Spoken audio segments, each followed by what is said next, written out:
What's up, everybody? Okay, we're back with another project. This is actually the second part of this project. Once again, this is professor student because I'm here to teach you everything that I've learned, and everything I learn, I teach. The wood we'll be working with today will be Hollywood Juniper. It's also an awesome kind of wood. Again, we're making a buffet style table. The other one that kind of goes along with this, because it's going basically to the same person, was the Buckeye. But this is the Hollywood Juniper, also another pretty cool wood. This one has some really excellent features in it. Kind of looks like a dragon. That's why it's going to be exciting to work with, to see what we can pull out of it.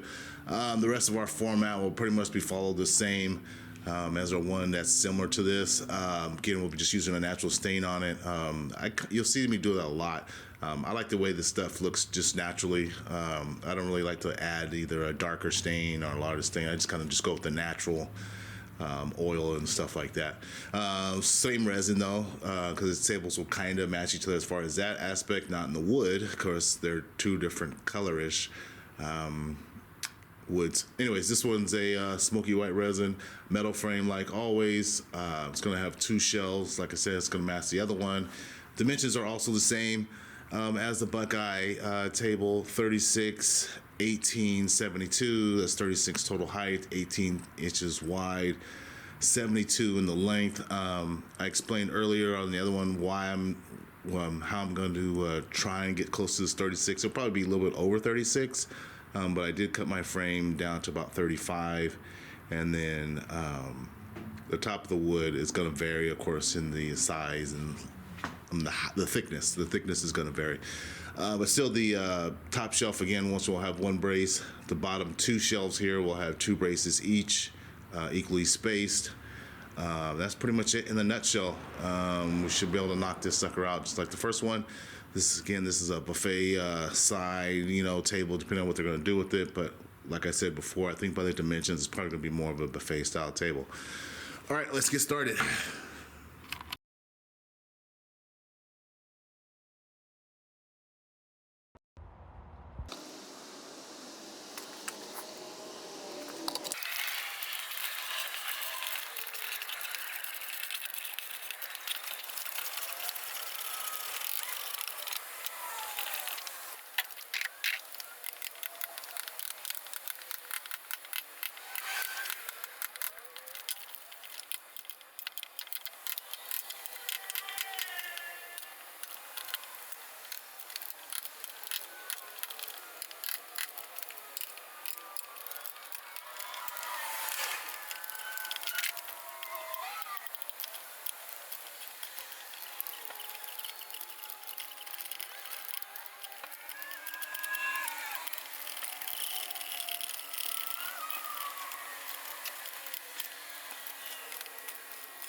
Okay, this is a perfect place to stop with my using my sled. Basically, so I can show you the difference between using a straight router, because you can put your router straight on this table here. Just adjust your bit, you know, down just a little bit, maybe 1/8 of an inch, and go across the whole entire table. Or you can use a sled, which is an example of what I got here. Just on those two notes, the advantage of, well, if you use like a router and you just adjust the bit, you could still cut off a substantial amount, but the problem is you won't be able to get, it's going to be harder to get it level, because you're always going to be chasing your lows and your highs and your lows and your highs. Still has the same effect, but you're always going to be chasing your lows and highs. Obviously, the advantage of having a sled, you can see where you can set it to your lowest point or a lower point, and go straight across, and you'll level your project a whole lot faster. I didn't go too deep. As you can see, I could have gone a little bit deeper up in here. I'm still going to come back and go deeper, but my main thing is this eye. Particular person I'm making this for, they wanted this. Of course, this is the one that looks kind of like a dragon. And a dragon isn't a dragon without an eye. So this deal here, this little knot or eye, however you want to put it, was making me a lot of really nervous. It was making me really nervous. So I didn't want to try to take off too much and then lose that or lose the size or shape. But I'm still going to come down a hair, because I still have a little bit of area here, which that's actually a gap, is the resin just filled in there. But if I take it down, obviously I'll lose some of that. I should. And then same in the back. So I have a little bit of room that I could kind of play with in here, as far as how long or low I could take it down. Also, it'll help me get rid of some of these low spots in here. But that's with that. But the main idea, so a sled is a good way to go with this. You can see the higher edge here as it goes, because obviously this is a lower side and a higher side. Even though I leveled the table, it looked right, but you never know. You could be off just a little bit. Or the way the resin pours, because it is the wood, so if it butts up against the wood, we might get higher on this side than that side, create high and lows. The other way to do it, to take off your material, obviously, is with a planer. I've said it before, and I'll keep saying it in all my videos. Planers are good for wood, but they hate resin. Or resin hates the planer. It will always chip. Even if you're taking light cuts, as you can see over here, I used a planer on this heavier stuff. So this one I took it down a little bit using a planer. But you can see, even on this wood, I mean, you really got to know your wood and your tips. I'm not that good with a planer, so maybe somebody who's better could probably give a better example of way. But you know what I mean, you can still get some ugly chunks taken out of even your wood. But the main thing to show is, like on this resin, you can see it's taking it down here. You know, it chips it and chatters it there. And if you get too aggressive with resin, it will actually take chunks out. I don't really have any examples of that. This is just regular, I think, high-lows, but bad example, but it'll do something like this to take chunks out. This is actually just an air bowl, but that's just an example. But so that's the only things you kind of want to stay away from those. If you're going with your wood, obviously take light cuts to see how the wood density is going to hold up to your planer, but that's also a good way to get rid of that height. Also good note, so as you can see, you know your woods have different features in it, and you pick this wood because you like the features in it. Be cautious of that. Reason is because as you take it down with either your sled or your planer or just your regular raw router on material, the lower you take this, the lower you take your wood down, you're gonna lose features. Like if you see, oh yeah, I like this feature in here, it's a really nice feature. But as you go further down, like this thing right here is so just buried in the resin, but as you go further down, now that's gonna be exposed. Now, it may not make a big deal to you, make a big difference, but on the other hand, it might be something that gets exposed now, and all of a sudden you have a dot in the middle of nowhere. Or now you're like, oh wow, I have a new feature that I didn't realize. So that's something to be cautious of. So don't fall too in love with the way your material looks on top, or your project looks on top, I guess is a better way to say it. Don't fall too in love with the way your project looks on top, because as you start sanding it and maneuvering it down, you could lose a lot of features or lose some features. Just be cautious of that. So if there's something that you really like, a feature you really like, or either fill it up above that, maybe use a little bit more clear so you get some more definitions, or bury the whole thing in resin. That's one other way. All right, I'm gonna keep putting my sled. I'm gonna put my sled back on here. I'm gonna finish this, and we'll go from there.